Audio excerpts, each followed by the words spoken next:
Histoire naturaliste, à l'écoute des passionnés de nature. Celles et ceux qui observent la faune, la flore, les espaces naturels.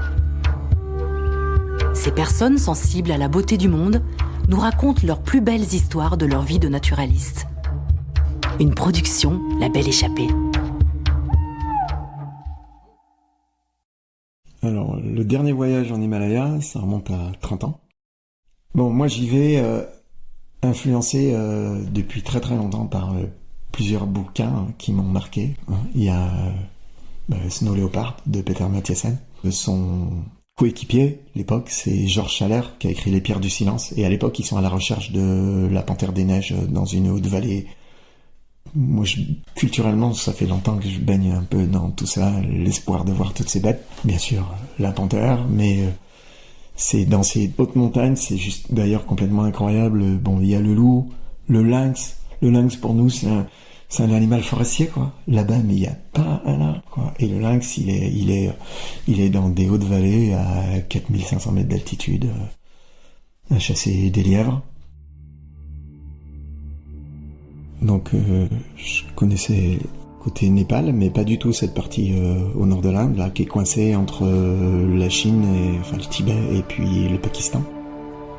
Donc c'est un vaste territoire. Et en fait, on va passer pas mal de temps dans le parc national de Hemis. Heureux qui, comme Ulysse, a fait un beau voyage. Par exemple, un voyage au pays de la panthère des neiges, des loups et des lynx. C'est tout là-haut, dans l'Himalaya de l'Inde, tout là-haut, dans les déserts d'altitude, à 2 pas du plateau tibétain. Marco, garde moniteur dans le parc national des écrins, rêve du Ladakh depuis si longtemps.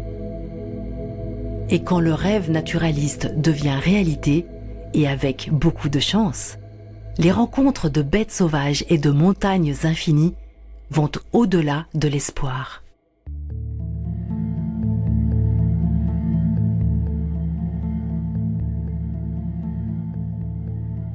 Le voyage, il commence plutôt pas trop bien, parce que arrivé à Delhi, bon, c'est une ville, je crois qu'il y a 30 millions d'habitants aujourd'hui. Il neige à Leh, c'est la capitale du Ladakh, et les avions ils se posent pas quand il y a de la neige, ou ils volent pas si la météo est vraiment trop bouchée. Donc on se retrouve à passer 2 jours dans une ville de 30 millions d'habitants quand t'es plutôt parti pour aller dans des milieux complètement désertiques et loin du monde, ça bouscule un peu. Et alors là, vraiment la bonne contrepartie, c'est que le fait qu'on arrive et qu'il y ait neigé, ça va tout changer au niveau de la faune sur place.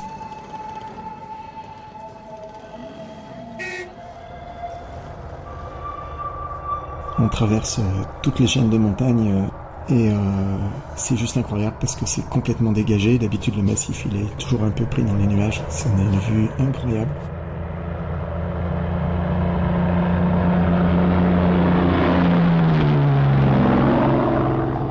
Je fais le voyage à côté d'un papy avec un moulin à prière, comme ça, en marmonnant des prières. Moi, je suis à côté de lui, c'est vraiment fort. Et puis, au moment où l'avion il commence à faire une grande courbe, comme ça, qu'il arrive au-dessus de Leh et qu'on voit Leh, il me prend la main, il regarde le hublot, il montre le hublot, et avec un gros sourire, il me dit « Leh ». Et lui, il rentrait chez lui. Nous, on va découvrir un pays, mais lui, il rentre chez lui, il vient de passer je sais pas combien de temps dans une ville de 30 millions d'habitants, et il doit être le plus malheureux du monde. Et ça, c'était juste un accueil incroyable.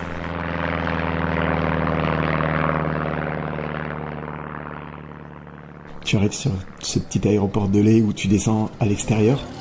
Il y avait une espèce d'ambiance désert des Tartares.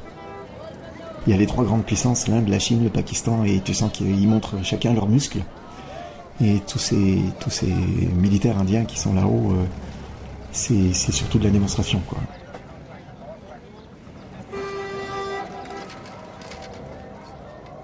Là, notre grand bonheur, c'est d'y être complètement hors saison, au mois de mars.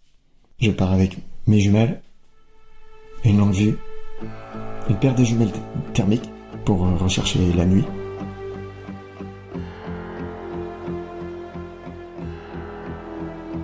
il y a vraiment ce côté d'avoir envie d'être dépouillé dans la nature, parce que à l'inverse, mon boulot au parc, qui consiste aussi à documenter plein de choses sur la nature, je me balade sans arrêt avec un détecteur d'ultrasons pour les chauves-souris, un appareil photo parce qu'il faut documenter des choses, une parabole pour faire des enregistrements audio, et t'es sans arrêt avec tous ces artifices technologiques qui sont hyper précieux, hein.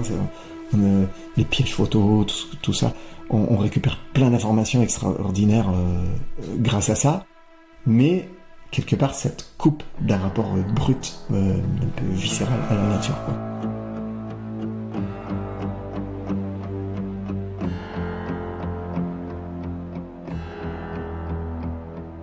Donc on est avec une petite agence et travaille pour cette agence des spotters. C'est des Ladakis qui sont bien naturalistes et qui sont payés pour trouver, rechercher les animaux et les pister.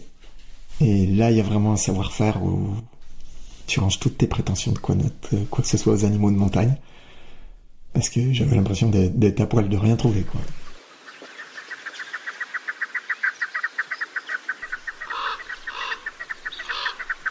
Le premier jour, il est juste complètement incroyable, quoi. La panthère des neiges, on en voit 5 dans la journée. Bon, on arrive, il y a des spotters qui ont déjà repéré une panthère des neiges qui est en crête, assez haut, assez loin, 500 mètres. Donc là, c'est à la longue vue. Moi, aux jumelles, on m'a dit que l'endroit, je repère. Aux jumelles, je vois rien. Et après, je vois rien parce qu'en fait, c'est une panthère des neiges qui est couchée. On voit un peu la tête. Et il se passe pas grand-chose, quoi. Elle fait la sieste et c'est quand même 80% de son activité. Et de temps en temps, elle se redresse, là tu vois un petit peu, et puis à un moment, elle se redresse, elle part en crête, et là tu la vois bien se déplacer. Tu vois cette queue immense, immense, t'as l'impression que c'est la taille du corps. Et dès qu'elle passe dans les rochers, la queue, tu te rends compte, c'est un balancier, quoi. C'est incroyable comme elle l'utilise pour s'équilibrer. On la perd très vite derrière une ligne de crête, et puis presque juste après, on en retrouve une de l'autre côté des bords. Et là, elle est bien plus active et elle remonte. Là, c'est pareil. Voilà, je fais pas de photos, mais le plaisir esthétique du photographe, t'as cette panthère qui monte dans des roches violettes couvertes de lichens orange, tu sais, ces lichens qui poussent sur les déjections d'oiseaux, là. Et là, tu la vois grimper là-dedans, mais c'est du 4, c'est du 5. C'est un grimpeur, enfin, un humain pour passer où elle passe, il s'encorde, quoi, tu vois. La première sensation qui te vient quand tu vois la panthère, c'est une espèce de puissance sereine, comme ça, tu vois.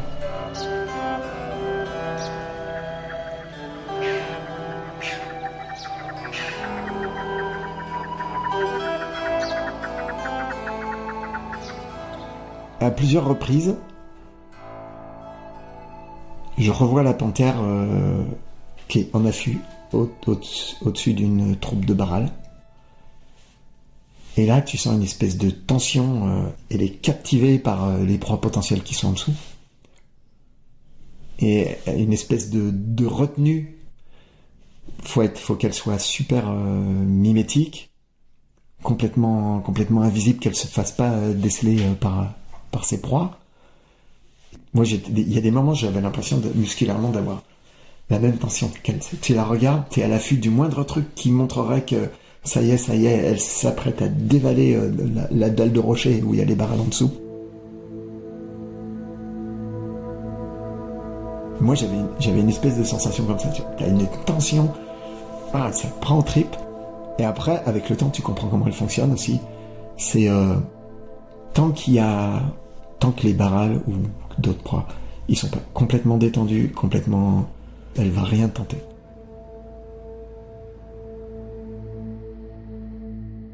Et en gros, elle foire 80% de ses attaques. Donc elle a sérieusement intérêt à y aller à l'économie, parce que sinon c'est autant d'énergie dépensée, quoi. T'as l'impression que le premier travail de la panthère, c'est d'être patient. Et cette panthère, On la suit jusqu'à la nuit. Et après, on la perd, elle continue à monter à des altitudes, elle a dépassé les falaises, ça devient plus des zones bien enneigées et des éboulis enneigés. Et là, tu te dis, la journée est finie. Et non, on trouve encore tout au fond du vallon. Alors là, on est loin, je sais pas, elles sont peut-être à plus de 2 km, quoi. 3 panthères en crête, ça dure pas longtemps, elles disparaissent.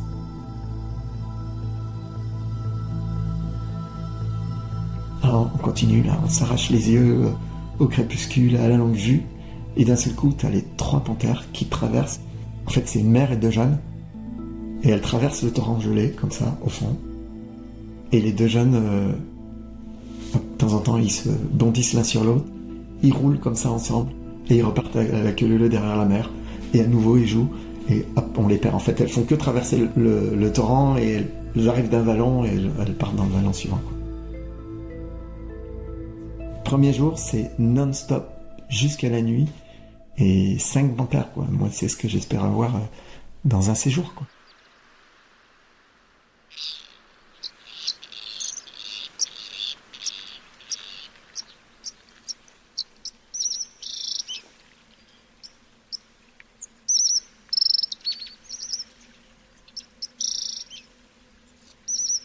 Le deuxième matin, moins 23 la nuit, tu te fais un petit peu violence pour sortir du duvet. J'ai pas eu le courage de me lever tôt comme les spotters, ils y sont depuis 6h du matin, quoi. Et je prends un petit déjeuner vite fait, je monte sur la plateforme qui est au-dessus du campement. Et puis là, il y a Sonam. Sonam, c'est un des vieux spotters. Ça fait 30 ans qu'il fait ce métier.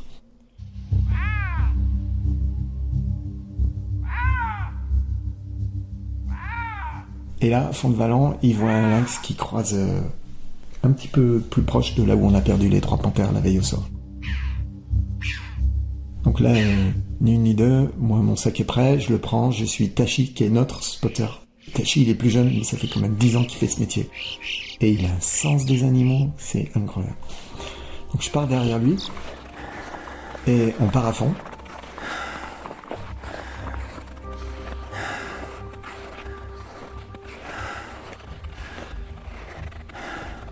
Et là juste j'oublie que je suis à 30 900 mètres d'altitude. Donc lui il part à fond. Et moi je suis juste carbonisé au bout de 10 minutes de marche, quoi. T'es obligé de ralentir parce que là tu sens que le souffle court et tout ça, le sac lourd, la longue vue. Et on s'installe sur un petit promontoire pour dominer le vallon où on vient de perdre le lynx. Et c'est une grande face qui est encore à l'ombre, c'est rocher, neige. Là, moi, je suis trop content parce que j'ai les jumelles thermiques. Je me dis, le lynx, là au milieu, je vais le voir forcément, quoi. Donc, je prends les thermiques et j'en reviens. Alors qu'on est à 300 mètres. Normalement, un lynx au milieu, dans ce froid, chaud comme il doit être, tu peux pas le manquer. Et j'entends Tachi à la longue vue qui me dit I got it. Lui le voit, je vois pas, qu'est-ce qui se passe, je comprends pas. Je traverse dans sa longue vue, je regarde dans sa longue vue, et là je comprends. Du lynx, ce qu'il voit, c'est juste les 2 petites touffes de poils des oreilles qui dépassent derrière la neige. Donc ça, au thermique, tu risques pas de le voir. Donc j'attends, et à un moment, le lynx lève la tête, et là, aux jumelles, tu vois plus que ça, quoi.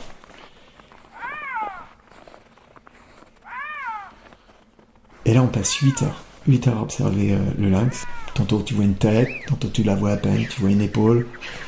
Et puis c'est tout. Pendant 7h30, c'est ça. Et il se passe pas beaucoup plus d'un point de vue naturaliste pour le lynx. Parce qu'après, autour de nous, il y a l'aigle qui passe, des gypaètes, des allers-retours. On entend en permanence les perdrix qui chantent dans notre dos, le tétraogal qui est sur les crêtes en face dans les éboulis. Donc quand il se passe pas grand chose, tu prends la longue vue, puis tu balayes tout autour de toi, puis en fait il y a toujours quelque chose à voir.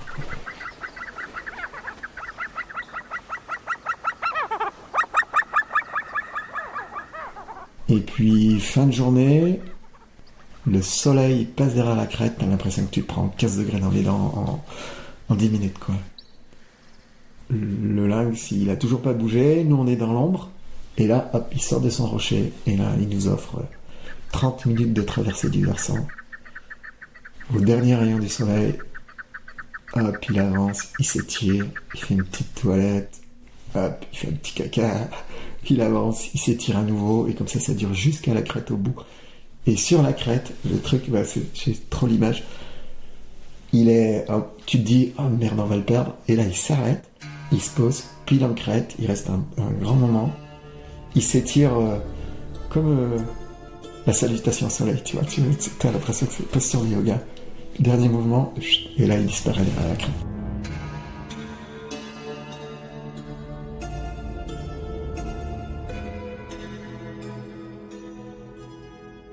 Là c'était juste incroyable quoi. On va enchaîner les jours, c'est la surenchère quoi. Je vais pas tenir quoi. Si ça fait que crescendo comme ça, en fait, on tient pas jusqu'à la fin du mois quoi. Mon cœur il va exploser d'émotions de naturalistes, c'était incroyable. Premier jour, 5 panthères. Deuxième jour, le lynx. Troisième jour, en fin de journée, on fait une observation de panthères complètement incroyable. Quatrième jour, je suis encore dans mon duvet. Et puis, il y a Lobsang qui arrive et qui me dit « Wolf, Wolf !» Tu dis « Ah, les loups, les loups !» En fait, il y a une meute de loups qui remontait le torrent gelé en amont du village. Et le temps que j'arrive, je rate tout. On s'équipe, et puis on décide de remonter le vallon pour essayer de retrouver ces loups. Et là, Tashi, il trouve le loup.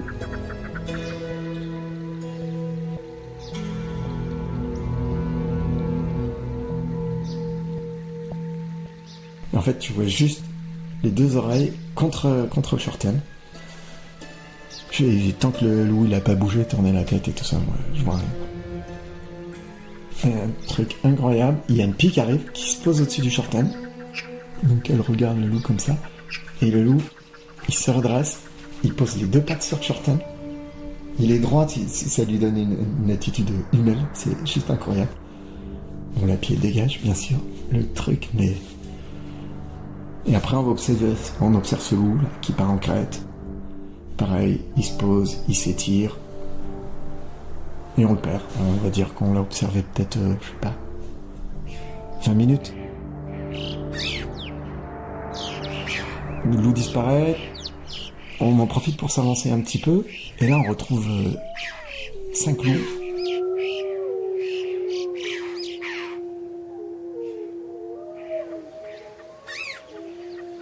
Et qui remontent un torrent gelé aussi. Il remonte dans la pente et tu sens vraiment que alors il y a un loup de tête et lui il brasse dans la neige à faire la trace et tout ça, tu le vois, il y a des moments tu vois plus les pattes quoi, tellement il brasse dedans. Puis les autres après ils montent dans sa coulée, tu vois vraiment le comportement à la queue leu quoi. On se déplace, on essaie de se rapprocher un peu de l'endroit où on a perdu les loups, mais on est encore à bien plusieurs centaines de mètres. Et là, je observe 2 loups qui descendent, mais droit dans la pente, à fond.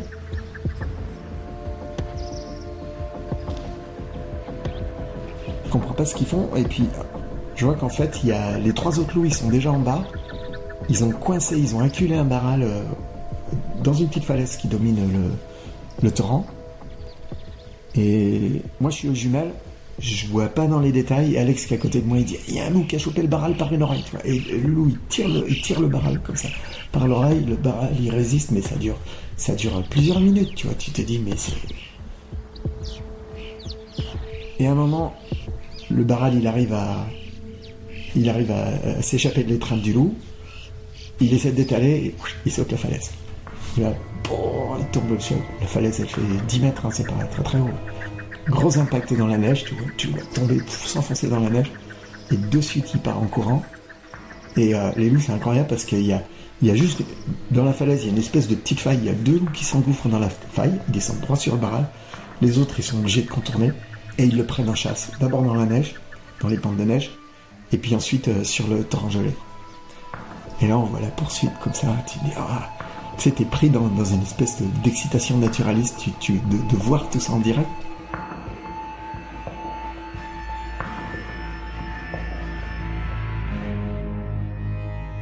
Et quand les loups serrent, et puis quand ils tuent le baral, on le voit pas.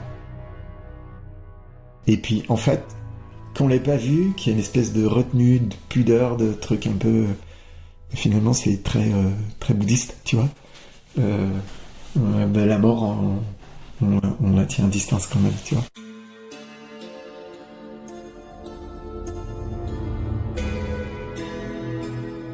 Comme on voit plus les bêtes, on se ravance encore un petit peu, et le temps qu'on se déplace, les loups, ils ont tiré le baral au milieu du torrent gelé, et on va encore observer peut-être, je sais pas, une demi-heure, les loups à consommer la proie.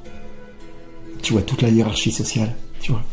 Le dominant qui se nourrit d'abord, les autres ils attendent, et d'ailleurs, je dis le mâle alpha, je sais pas si c'était le mâle d'ailleurs.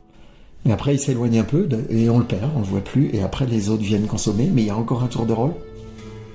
Et ce qui est marrant aussi, c'est que tout de suite, tiens, le grand corbeau, il a repéré la scène, il est déjà là sur place, et tout ça, perché sur un muret, à attendre son tour. Les pies, elles arrivent. Petit à petit, les pies, elles tentent de s'approcher, et à chaque fois, les loups, ils les dégagent. L'aigle, et à un moment, il y a l'aigle et le grand corbeau qui sont... les deux côte à côte qui attendent sur le même muret, qui attendent leur tour. Après on voit un renard qui arrive en haut, en crête. Et là le truc surréaliste, il y a un moine bouddhiste qui arrive, on est à 2 bornes du village. Alors il est en robe là, Bordeaux, une polaire Bordeaux, pareil, petite polaire, des baskets Décathlon. Toi t'es emmitouflé, t'as les grosses pompes et tout ça. Et lui, il débarque, il a entendu dire qu'il y avait des loups, il vient voir. Il est trop content de regarder notre longue vue. Il fait des photos avec son téléphone portable lui aussi. Et on passe à un moment ensemble complètement génial.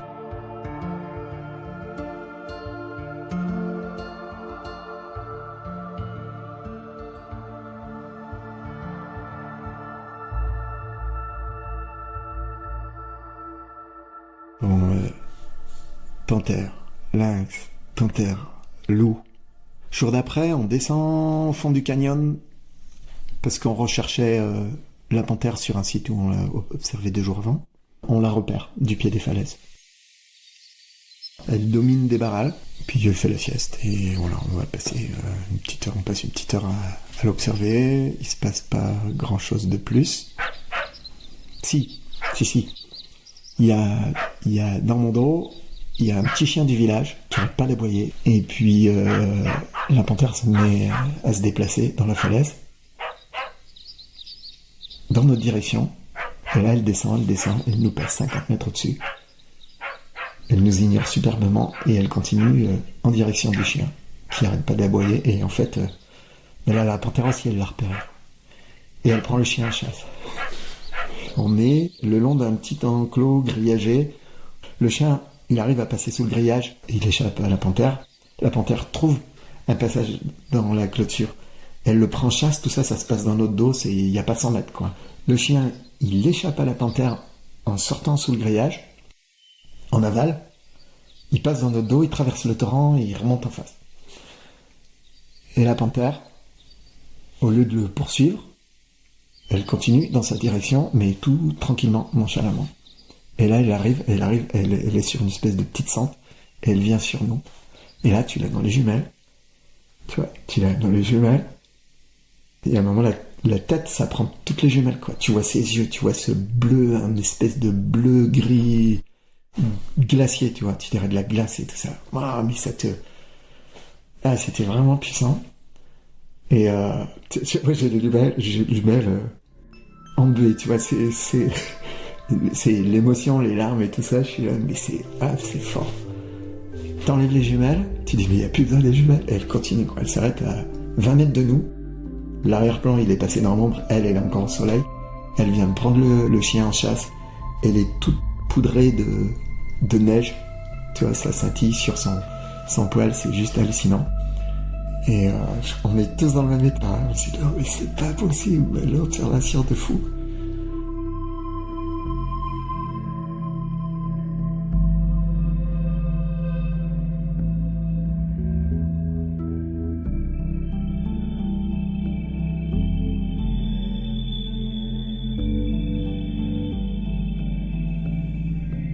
puis quand même, elle hésite là, face à nous, elle hésite, elle repart.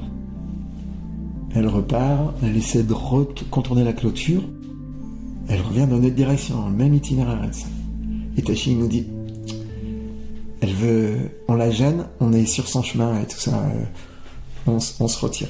Donc on se met de l'autre côté du Shorten, elle longe la clôture, et là, elle me passe à 4 mètres devant moi.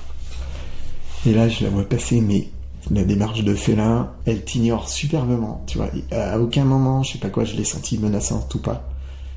Et ni inquiète, tu vois, t'as pas l'impression qu'elle a peur non plus. En fait, c'est bien connu des locaux, qui des fois ont fait des observations un peu incroyables, comme ça, proche des villages ou tout. Il y a pas d'attaque sur l'homme, quoi. Et après, il l'aime pas forcément parce qu'elle fait des attaques sur le bétail. Après, c'est des bouddhistes, donc ils tuent pas. Mais donc il y a une espèce de tolérance comme ça, et peut-être d'habitude aussi d'une certaine proximité, mais comme ça, jamais, quoi. Jamais. La panthère qui nous passe à 4 mètres devant, juste à un moment, elle tourne la tête comme ça, elle me regarde un petit coup. Tu captes son regard, et là, tu sens bien qu'elle te regarde aussi en face, quoi. C'est...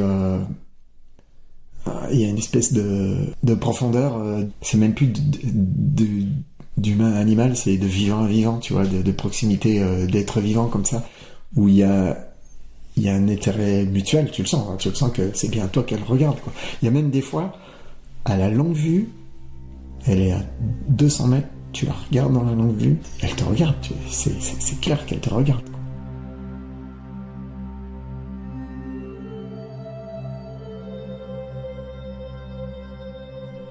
Mais là, en plus, comme ça, face à toi, sans plus aucun artifice, tu te retrouves un rapport primordial à la nature de ce que les hommes devaient vivre il y a 20 000 ans, quoi. Quand ils étaient en contact, alors les prédateurs, il pouvait y avoir leur vie en jeu, mais leur casse-croûte, tout ça, mais il y avait aussi une espèce de, je pense, d'intérêt mutuel, quoi. Si tu retrouves ces animaux sur des peintures rupestres ou des trucs comme ça, il y a une dimension en plus que juste une simple observation naturaliste, quoi. T'es passé dans un cran au-dessus, quoi. Ça c'était vraiment fort.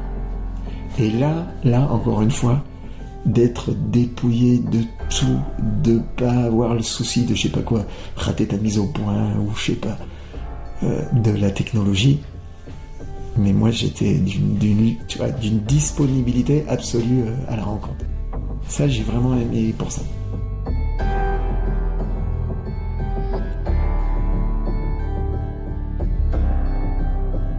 Et moi, je prends mon téléphone portable et je la filme au portable comme ça dehors. Bah, du coup, j'ai une vidéo qui est incroyable. En même temps, je me suis dit, t'es trop con, t'es affranchi de tout, t'as plus de matériel et tout ça, et paf, tu viens te remettre cette espèce de barrière technologique, tu vois. Et c'est pas fini, notre panthère. Ça, c'est le truc de fou, quoi. Notre chien, il est toujours en train d'aboyer dans les pentes au-dessus. Et la panthère, elle redescend sur le torrent, gelée, elle traverse, elle montre. Le chien, il s'est réfugié, il est pas très loin de l'équipe de télévision qui est en train de filmer, toute cette scène là où elle passe juste devant, eux ils l'ont tout capté avec leur caméra. Et la panthère, elle monte à côté d'eux, elle file droit sur le chien, et là elle saute dessus. Et après, j'ai l'impression que sa technique de chasse, elle n'hésite pas à se jeter comme ça sur ses proies, et les deux, ils débarroulent, ils font, je sais pas, 100 mètres de dénivelé dans le versant. C'est des éboulirettes comme ça, avec des blocs de rochers et tout ça. Et à un moment, la panthère, elle est sur le dos, elle tient le chien par une patte, lui, il vole en l'air et tout ça. Après, elle retombe dessus et tout ça. Bah, t'as tout déroulé, là. Le chien en bas, il échappe à l'étreinte de la panthère. Il arrive à se barrer.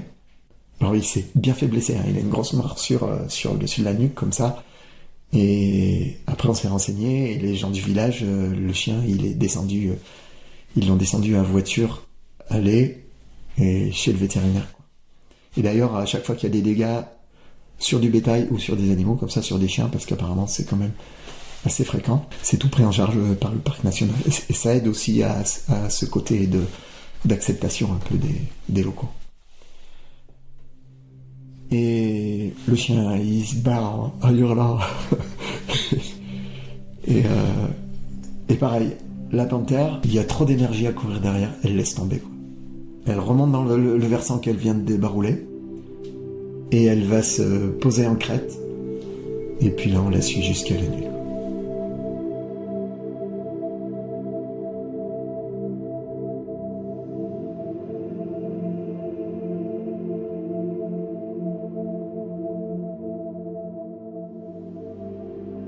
Ouais, une observation comme ça, une proximité comme ça, tiens, je sais pas, ouais, t'as envie d'y projeter, toi, une dimension supplémentaire, quoi. Je sais pas si tu peux dire spirituelle ou tout ça, mais ouais, c'est juste que ça te met dans un autre état de rapport à la nature, tu vois. Le lendemain, on remonte là où la panthère est venue se poser le soir, parce qu'entre-temps, elle a basculé de l'autre côté des gorges. C'est Tachi qui la repère le matin. Et ça, tu te dis, lui, il part le matin, il se lève, il part. Il n'y a pas de petit déjeuner, rien du tout. Il part le matin, c'était peut-être 6h20, et il va sur un site potentiel d'observation, déjà dans cet état d'esprit, tu vois. Ça, tu te dis, il y a aussi une espèce de dimension, de lien à la nature, la dimension religieuse, quoi. Enfin, religieuse, le bouddhisme, on dit souvent que c'est pas une religion, mais enfin, cette dimension spirituelle du rapport à la nature, je pense qu'elle est, tu vois. Donc, on monte sur notre observatoire, qui est en Crète. La panthère, elle est de l'autre côté des gorges. Il y a 250 mètres. Et donc, tu la vois parfaitement à la longue vue. Elle est dans un espèce de petit abri sous roche, et il y a une espèce de grosse touffe de végétation. Et elle est dissimulée là-dedans. Il y a des moments où tu vois juste sa tête, ses yeux à travers la végétation.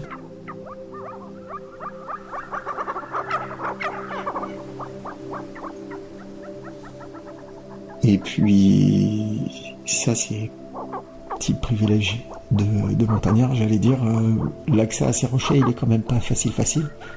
Donc ça fait le tri dans les photographes. On n'est que 3 là-haut, plus 3 là d'acquis. Les autres sont en bas. Ils espèrent que ça va bouger parce que d'en bas, ils voient rien. Et nous, on est gratifiés de cette observation tranquille, au calme, sans bavardage.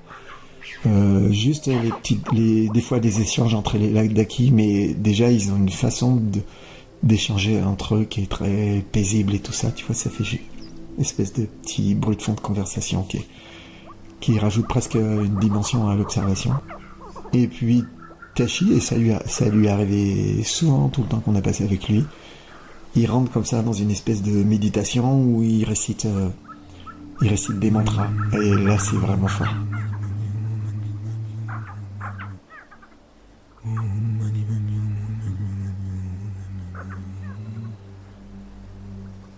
Parce que t'as sa voix juste dans ton dos, comme ça, t'as la panthère en face, on est sur une espèce de crête qui domine un canyon, et ouais, là, tu te dis, il y a encore une dimension en plus t'as complètement dépassé juste le côté naturaliste, quoi.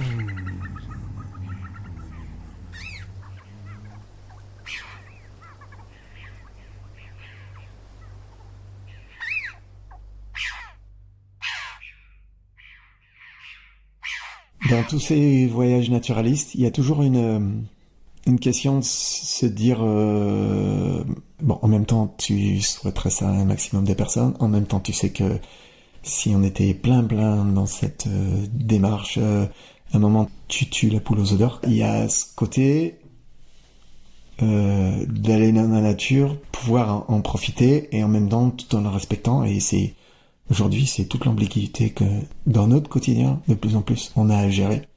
Avec un engouement pour la nature, en plus post-confinement et tout ça, qui a explosé. Tout le paradoxe, c'est d'arriver à s'enrichir, enfin, se remplir de ça sans l'impacter. Et alors, pour des pays comme ça, je pense que le Ladakh, là, il est sur une charnière. Pas que sur la dimension naturaliste, aussi sur la dimension culturelle, tu vois.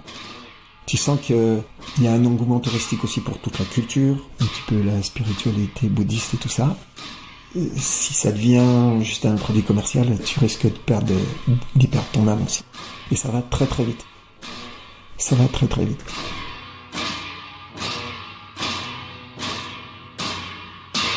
Tu vois, le fait d'avoir passé un mois entier où tu es complètement plongé dans cette espèce de quête, tu vois, où l'essentiel de ta préoccupation c'est un rapport brut avec la nature et d'essayer de t'en remplir, quoi, t'en nourrir, hein. C'est un truc qu'on prend jamais le temps de faire chez nous, quoi. Même dans mon boulot, tu peux te dire, bon, garde, voilà, l'image d'Épinal, c'est quelqu'un qui est tout le temps dehors à regarder les animaux, c'est pas faux.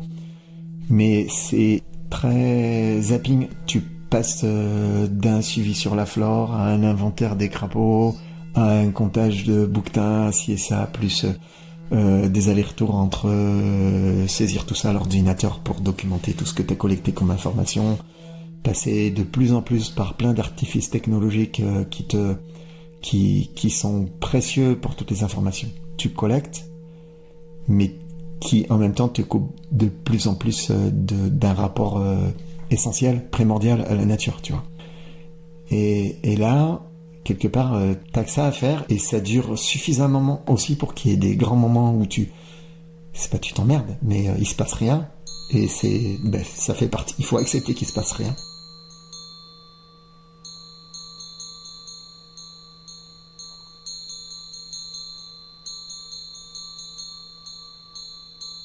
C'est se retrouver dans un espèce de lien essentiel à la nature où c'est pas tout acquis. Et moi, je serais incapable de vivre sans ça aujourd'hui, quoi.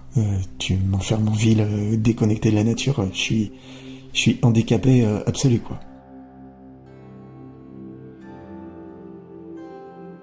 Parmi le plus fort de ce que j'ai apprécié, c'est cette sobriété. Ce dépouillement que t'as dans le rapport à la nature, quoi, qui fait que tu reviens rechargé, tu vois. Alors après, tu reviens avec des exigences, parce que t'as envie de vivre aussi des moments intenses comme ça, ici et tout ça, et observer le loup dans des grands espaces ouverts quand t'es proche des plateaux tibétains, et puis le loup en forêt chez nous, c'est d'autres contraintes, mais ouais. Tu reviens avec une exigence de pas oublier de se préserver des moments comme ça, chez nous aussi, quoi.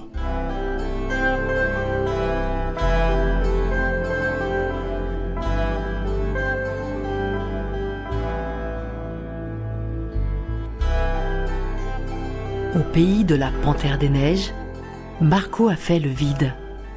Il a pris le temps pour mieux se remplir d'observations animales, de lumière et de froids intenses, et des écoutes de mantras mêlés au vent d'altitude. Les observations exceptionnelles dans ces montagnes l'ont rendu heureux. Heureux qui, comme Ulysse, a fait un beau voyage. Merci très sincèrement à Marco et Valérie Corail et leurs compagnons pour leurs sons et leurs images. Cet épisode est réalisé par Laurent Sistac, avec la voix de Christelle Bidot-Breuer, la musique de Stéphane Damiano, une production La Belle Échappée.